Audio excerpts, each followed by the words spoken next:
आ गई तो वैसे ही बंदर के रूप में आते ही उनका नाम क्या पड़ा? माता अंजनी। जब बंदर के रूप में आई तो एक दिन उनका नाम पड़ा माता अंजनी। और इधर बाबा भोलेनाथ ने कामदेव को वश में किया था। हम अभी एकादश रुद्र की चर्चा कर रहे हैं। इधर बाबा भोलेनाथ ने कामदेव को भस्म किया था। और जब कामदेव को भस्म किया तो मां पार्वती बगल में बैठी हुई है। उनका विचार आता है कि बाबा भोलेनाथ हमें कुछ तो प्रदान करे। इतने वर्ष हो गए हमारे पास कोई संतान आदि नहीं है, पर जरूर कामदेव को भस्म किया, परंतु शरीर का जो तेज है वो बहरा है। शरीर में जो तेज है बहरा है।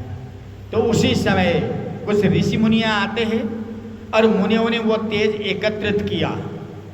और एकत्रित करते हुए जैसे ऋषि मुनियों ने उस तेज को रखा था तो बाबा भोलेनाथ ने विचार किया ये तेज तो बड़ा अमोघ है, परंतु इस समय इस तेज का कोई काम नहीं। अब बाबा भोलेनाथ ने विचार किया कि अगर रावण को सब चीज वरदान तो मैंने दिया, 10 सर दिया, सोने की लंका दी, सब चीज तो मैंने दिया, परंतु आज वही रावण मेरे भगवान को कष्ट दे रहा है, मेरे प्रभु को कष्ट दे रहा है। तो ये भाव जागृत करते हुए बाबा भोलेनाथ ने ऋषि मुनियों को कहा कि देखो, मैं तो डायरेक्ट उसका वध नहीं कर सकता रावण का अभी इस समय, पर हमें कुछ ना कुछ प्लानिंग कर लेनी चाहिए, कुछ ना कुछ विचार विमर्श कर लेनी चाहिए। ऐसा बाबा भोलेनाथ ने मुनियों को कहा। अब मुनियों ने क्या किया, जो बाबा भोलेनाथ का तेज था वह लेकर आए। और जैसे आए तो आते आते मिल गए पवन देवता। और जैसे पवन देवता मिले तो मुनियों ने कहा कि हे पवन, तुम्हें हमारा काम करना है। बोले क्या? कि ये बाबा भोलेनाथ का ही तेज है और इस तेज को इस दुनिया में, ये बाबा भोलेनाथ का जो तेज है उसे स्वीकार करने वाली स्त्री या कोई नहीं है इस दुनिया में, क्योंकि तेज तो बड़ा है ना। तो इसलिए अगर ये तेज अगर कोई स्वीकार कर सकती है तो माता अंजनी कर सकती है। तो इसीलिए तुम्हें चाहे जैसे भी हो इस तेज को मां अंजनी के शरीर पर प्रवेश करवाना है। तो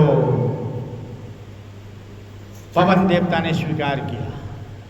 ठीक है, जैसे आप लोगों की आज्ञा हो, जैसी आप लोगों की आज्ञा। तो अब उस तेज को पवन देवता ने ले लिया और मां अंजनी बैठी हुई थी, ध्यानमग्न थी किसी दिन। तो पवन देवता ने चुपके से गए और चुपके से कान में डाल दिया। और जैसे कान में डाल दिया तो हल्का सा ऐसा अंजनी को एहसास हुआ कि मुझे किसी ने स्पर्श किया, है ना। तो पीछे मोड़कर देखा अंजनी ने, देखा तो कौन? तो पवन देवता कहते, पवन, मैं पवन देवता, वायु देवता, यहां क्या कर रहे हो? अंजनी को मालूम नहीं है। तो माता ऐसे जा रहा था, मैं तो यत्र तत्र सर्वत्र जाता आता रहता हूँ, चलता फिरता रहता हूँ। अब पवन तो देखो 24 घंटे जो है वायु तो चलती रहती है, चलता फिरता रहता हूँ। तो चलना फिरना तो ठीक है, पर मुझे ऐसा एहसास हुआ कि आपने मुझे स्पर्श किया। पवन देवता कहते मैं तो सबको स्पर्श करता हूं, मेरे से कौन बचा आज तक? कोई बचा क्या आज तक पवन देवता से? मैं तो सबको छू लेता हूं। नहीं नहीं, ऐसे नहीं, ऐसे छूना अलग है, पर तुमने मेरे शरीर को ही स्पर्श किया। पवन देवता ने हाथ जोड़ लिया। माता, बात ऐसी है कि सब मुनियों का विचार है, बाबा भोलेनाथ का विचार है, मेरा विचार है, सर्वसहमति पर बाबा भोलेनाथ ने तो कामदेव को भस्म कर दिया और उनका जो तेज है वह अमोघ है। तो उसी तेज को हमने आपके कानों से सभी देवी देवताओं के अनुमति से ही, ऐसा हमने काम नहीं किया, हमने आपके शरीर पर प्रवेश कराया। तो इस प्रकार प्रवेश हो गया। अब ये दूसरी समस्या क्या थी? बोलो हर हर। अरे कोई बात नहीं, अभी थोड़ी देर बाद चाय पी लेंगे, जोर से बोलो हर हर। अब दूसरी समस्या क्या थी कि कुछ ऐसी शराब पड़ी हुई थी जो उनके पतिदेव है, क्या नाम है अंजनी के, केसरी नंदन।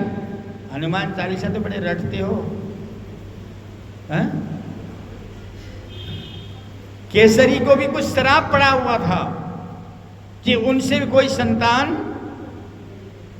ठीक है, केसरी नंदन को भी कुछ शराब पड़ा हुआ था, तो उनसे भी कोई संतान नहीं हो रहे थे। तो एक दिन समय आ गया तो तीन पिताओं के एक पुत्र बन गए हनुमान जी। तीन पिताओं के एक पुत्र। अब तीन पिता आपको याद आ गया है ना? तेज किसका? शिव जी का। और प्रेरित किसने किया? पवन देवता, वायु देवता ने। और जो अंजनी के साथ जो विवाह आदि जो भी हुआ था वो किसके साथ? केसरी के साथ, ठीक है। और तीन पिता के एक पुत्र का जन्म हुआ। अब जन्म होने के बाद देखो, अब इस प्रकार एकादश है ना, शिव जी के ही स्वरूप हुए ना हुए, अब आप सब शिव जी के ही रूप माने नहीं माने, आप बताओ, रुद्र के ही हुए ना हुए? तो इस प्रकार एकादश रूप तो बने।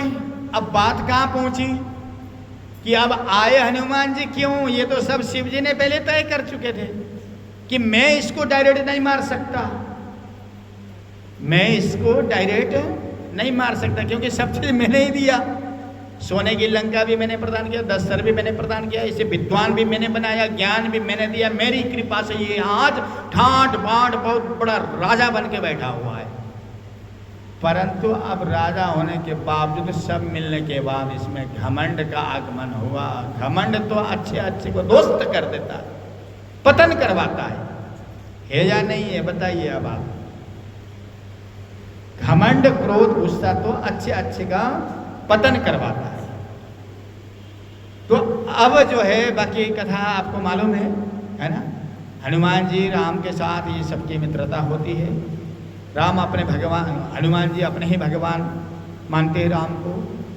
लंका में गए, सारी कथाएं आपको राम कथा में मिलती है। मैं ज़्यादा राम कथा तो करता नहीं, कभी कभी के विचार अलग है, कुछ प्रसंग अलग है।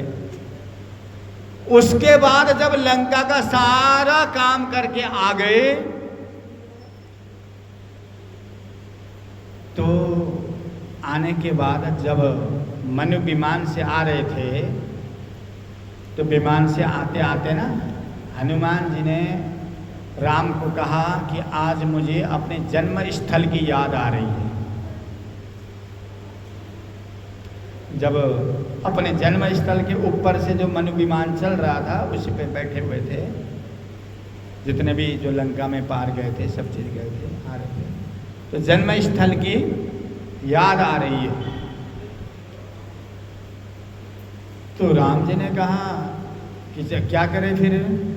तो हनुमान जी ने कहा कि प्रभु जैसे आपकी इच्छा, मैं तो अभी आपकी जानकी को देखकर मुझे अपनी माता की भी याद आ रही है, फिर भी मैंने तो अपने माता के समान जानकी को माना है, अपनी माता ही समझ लिया है। इसलिए माता तो ये भी है, फिर भी मेरी माँ जो अंजनी है उनकी याद आ रही है मुझे। तो राम जी ने कुछ सोचे समझे बिना तुरंत जो विमान हनुमान जी के जन्म स्थल पर उतार दिया। अब ये जन्म स्थल कहाँ था देखो। अब शास्त्र है, मत तो अलग अलग है ना। शास्त्र में कई लोगों के कई मत पाए जाते हैं, पर फिर भी सीधे साधा हिसाब पे अगर बता दूं, महाराष्ट्र में नासिक कहा गया हनुमान जी का जो जन्म स्थल है। महाराष्ट्र में जो नासिक है तो वहां बताया गया। तो अब ये अपने जन्म स्थल यानी नासिक पर उतर गए। उतरने के बाद माँ के पास गए, हनुमान जी सब गए, है ना।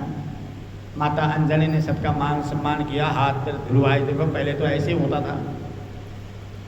उसके बाद माता अंजनी ने कहा कि आप लोगों का सफ़र कैसा रहा।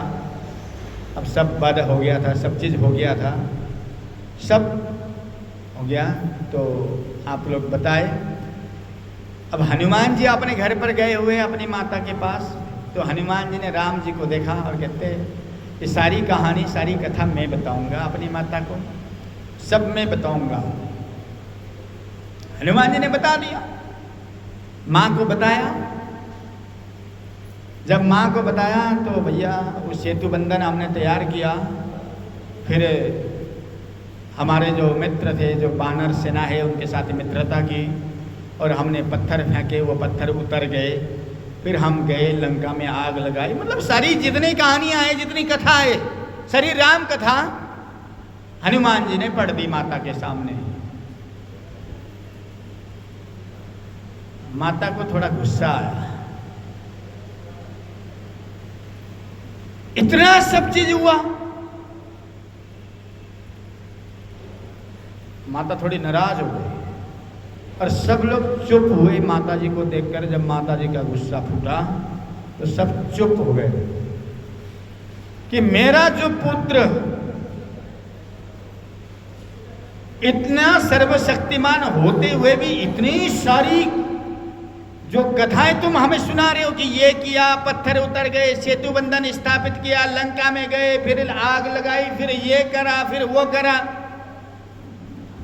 अरे हनुमान क्या सुना रहा है तू ये सब? माता ने फटकार लगाया। और जैसे माँ ने फटकार लगाया तो भैया बाकी तो सब शांत थे। लक्ष्मण जी को, शेष जी को लगा कि इसे अपने बेटे पर जो है थोड़ा घमंड है। लक्ष्मण जी को लगा कि इस मैया को अपने बेटे पर घमंड है। और उन्होंने कहा, जवाब दिया लक्ष्मण जी ने, क्यों इतना घमंड करती हो मैया? अगर हम ना होते तो तुम्हारा पुत्र कब का मरा हुआ होता। ऐसी वैसी बात बताई। तो उसी समय मां ने कुछ नहीं कहा। सबके सामने अंजनी माता उनसे थोड़ी दूर हुई और जैसे दूर हुई और थोड़ा दूर जाकर एक पर्वत है, उस पर्वत के शिला पर खड़ी हो गई।